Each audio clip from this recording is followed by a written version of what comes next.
जय हिंद, मैं Rakhi ma'am, achiever coaching classes Shastri Nagar Jammu से। हमने पॉलिटी पार्ट 1 कल डिस्कस किया था। हम अब वन लाइनर की तरह डिस्कशन कर रहे हैं क्योंकि हम कर चुके हैं। ठीक है, रिवीजन पे है, इम्पोर्टेंट है सारे एग्जाम के लिए, आरएमसी के लिए, आरएमएस के लिए और सैनिक स्कूल एंट्रेंस एग्जाम के लिए। देखिए, हम ये सारे क्वेश्चंस पहले कल हमने एक एक करके डिस्कस किया था। एक और रिवीजन देख लेते हैं क्या क्या क्वेश्चन हमने कल पढ़े थे। Highest law making body parliament. हिलरा भाई, how many supreme court in India? Supreme court एक है। And where the headquarter of supreme court in India? New Delhi. ठीक है, जजेस कितने होते हैं सुप्रीम कोर्ट में? 34 जजेस होते हैं। सांश कितने होते हैं? 34, including chief justice of India. Including chief justice of India. चल ऋतिक बता, chief justice of including chief justice of India CJI. कौन है करंट सीजीआई? ऋतिक कहाँ गया?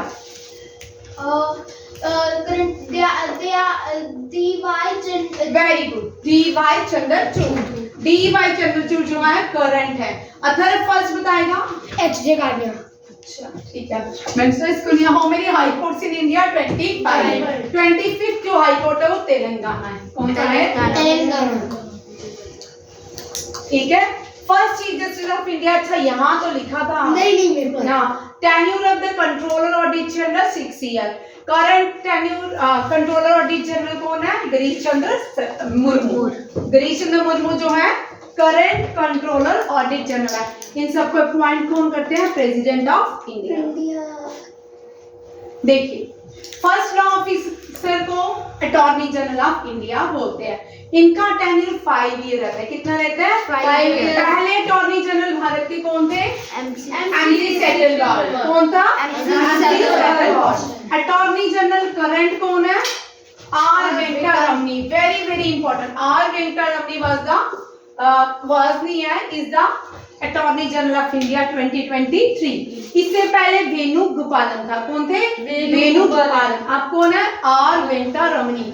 First law minister of India B R Ambedkar. First law minister कौन थे? B R Ambedkar. Architect of Indian constitution किसको कहा जाता है? B R Ambedkar. Indian constitution को हाथों से, अब यहाँ देखो, मुझे सुनिए, जब हमारा कॉन्स्टिट्यूशन बनाया गया, मैंने आपको पहले भी बताया है, कॉन्स्टिट्यूएंट असेंबली बनाएगी। क्या बनाएगी? और उस कॉन्स्टिट्यूएंट असेंबली के सबसे पहले टेम्परेरी प्रेसिडेंट किसको बनाया गया था? डॉक्टर सच्चिदानंद सिन्हा को। फिर परमानेंट किसको बनाया गया था? डॉक्टर राजेंद्र प्रसाद को। 11 दिसंबर को उनको बनाया गया था।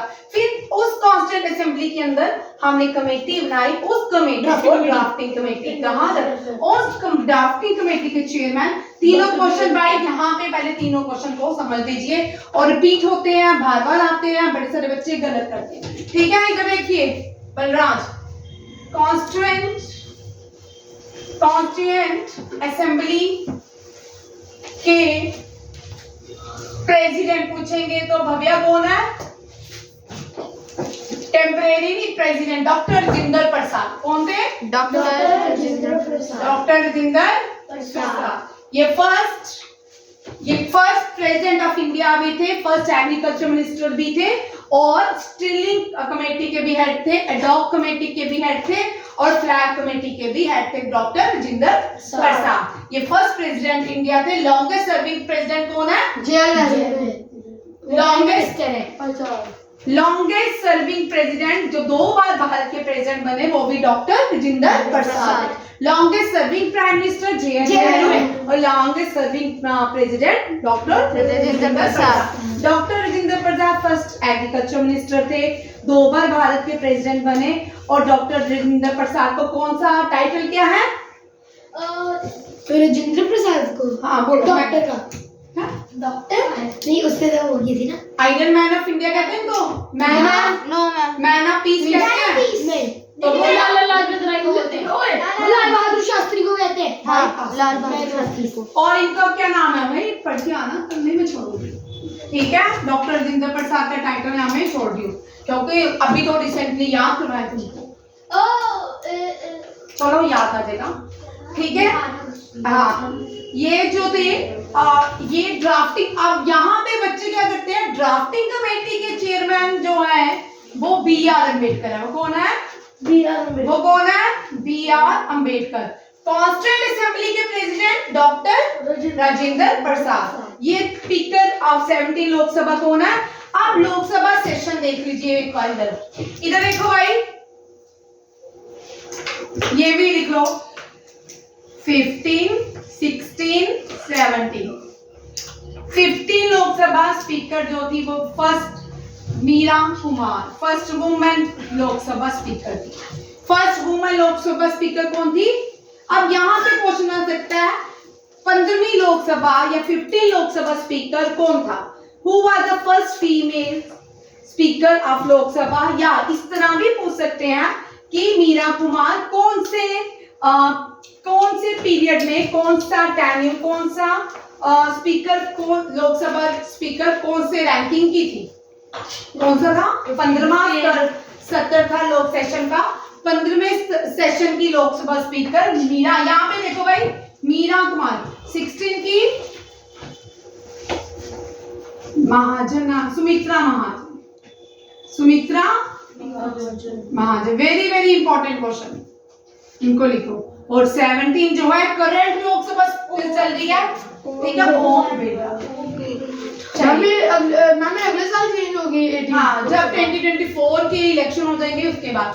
चलो 15 लोकसभा स्पीकर बोल। First women Lok Sabha speaker Meera Kumar. And in which session of Lok Sabha? 15। And who was the second Lok Sabha women Lok Sabha speaker? Sumitra Mahajan. And session is 16. And the 17th session of Lok Sabha is called Om Birla. ये सारे हो गए, ठीक है? क्या लिख रहे हैं? अब देखिए कुछ चीजें हैं, इनसे पहले हम बात करेंगे। देखो part, how many parts Indian constitution में अब तक कितने? 25 पार्ट्स है, 12 शेड्यूल्स है। अंशुमन आपने नहीं पढ़ा ना, अभी समझ लो, ठीक है?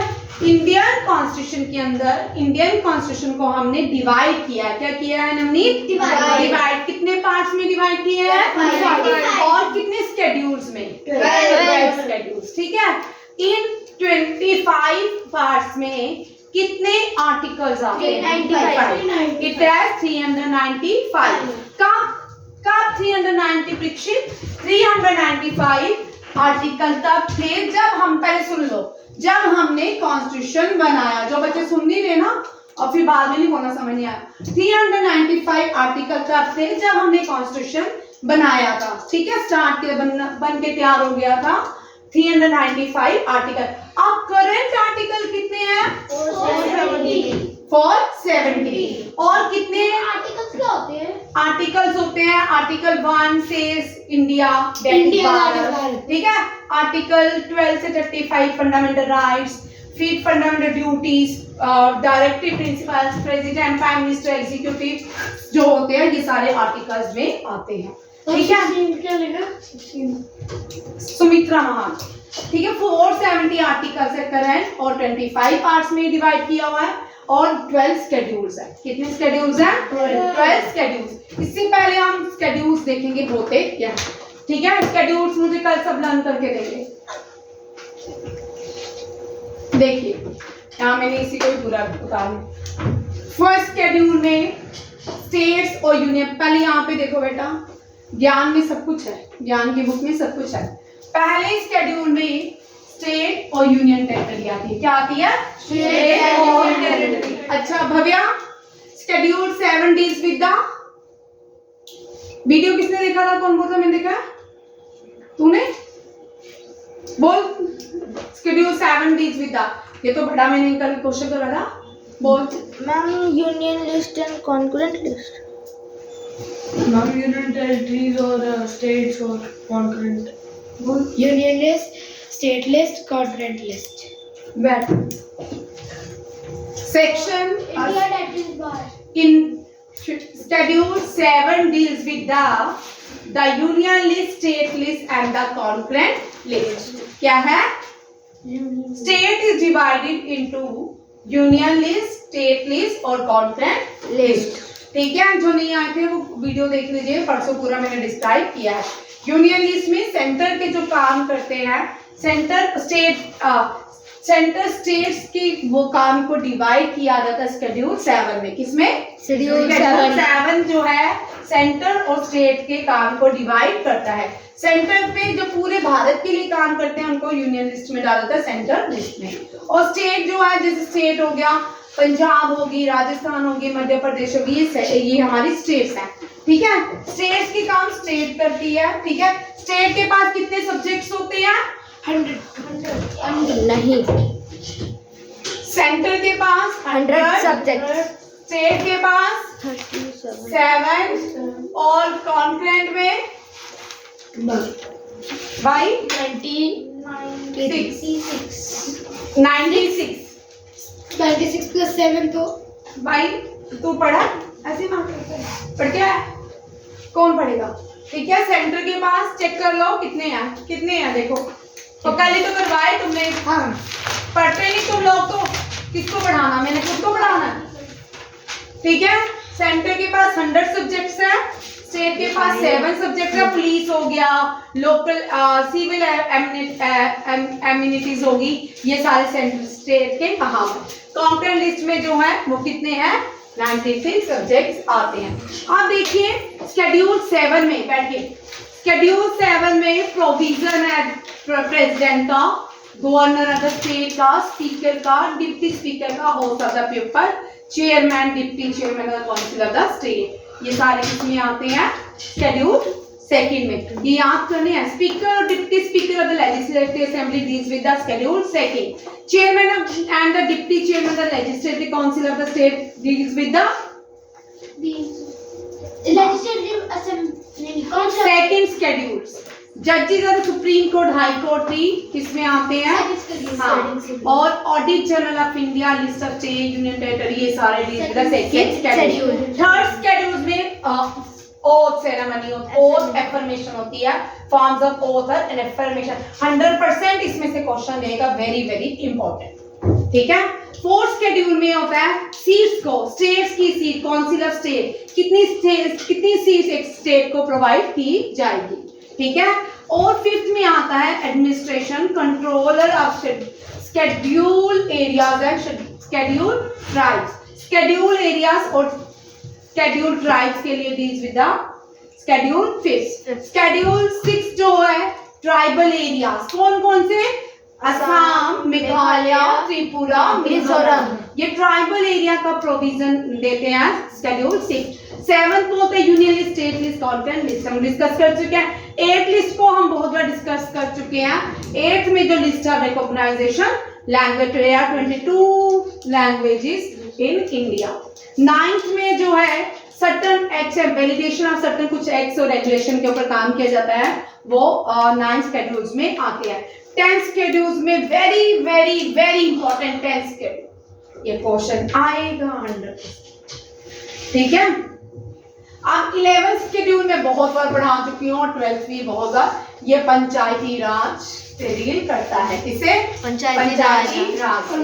ठीक है, और पंचायती राज 11 जो है पंचायती राज, 12 जो है म्युनिसिपल कॉर्पोरेशन से डील करता है, या म्युनिसिपल कॉर्पोरेशन से या अर्बन एरिया से डील करता है।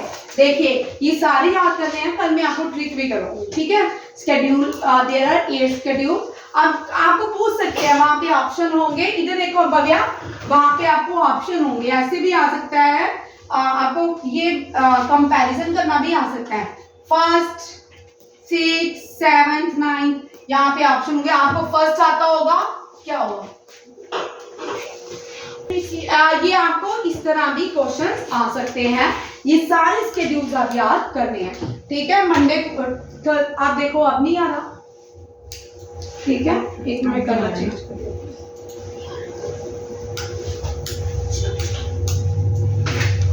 स्टॉप नहीं किया करो, कोई बात नहीं होती। आप हर वक्त स्टॉप करते हो, इसलिए वो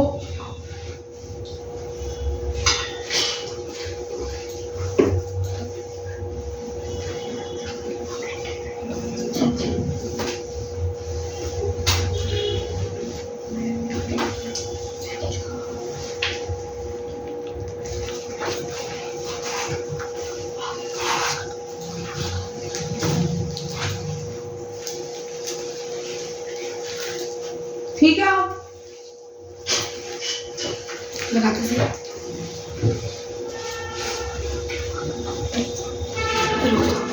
अब देखिए, हम यहाँ पहुंचे थे, यहाँ पे हमने क्या किया, यहाँ पे हमने शेड्यूल को तैयार किया था, ठीक है।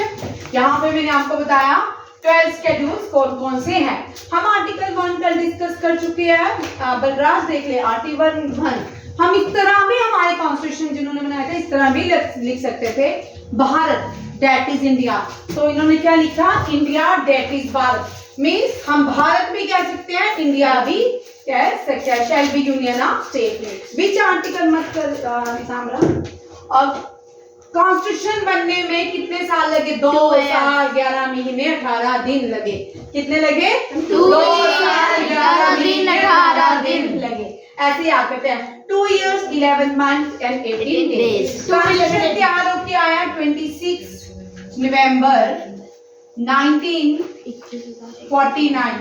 और हमारे देश में, यहाँ देखो, हमारे देश में कॉन्स्टिट्यूशन को हमने कब इनेक्ट किया, तो एनफोर्स किया पूरे 26 जनवरी 1950। ठीक है। अब यहाँ पे क्यों किया 26 1950 को, ये भी बड़ा इंपॉर्टेंट क्वेश्चन बनता है। 1920 इस फ्लैशबैक में जाएंगे, ठीक है। जवाहरलाल नेहरू को याद करेंगे, लाहौर जब भारत का पार्ट था वहां पहुंचते हैं, ठीक है। लाहौर चलते हैं, कहाँ चलेंगे, लाहौर। लाहौर कौन सा, भारत का लाहौर, कौन सा, भारत। किसकी, 1929 कब, 1929 लाहौर जो था इंडियन नेशनल कांग्रेस का सेशन था।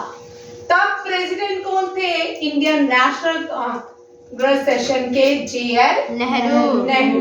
JL नेहरू ने कहा वी वांट कंप्लीट इंडिपेंडेंस, पूर्ण स्वराज।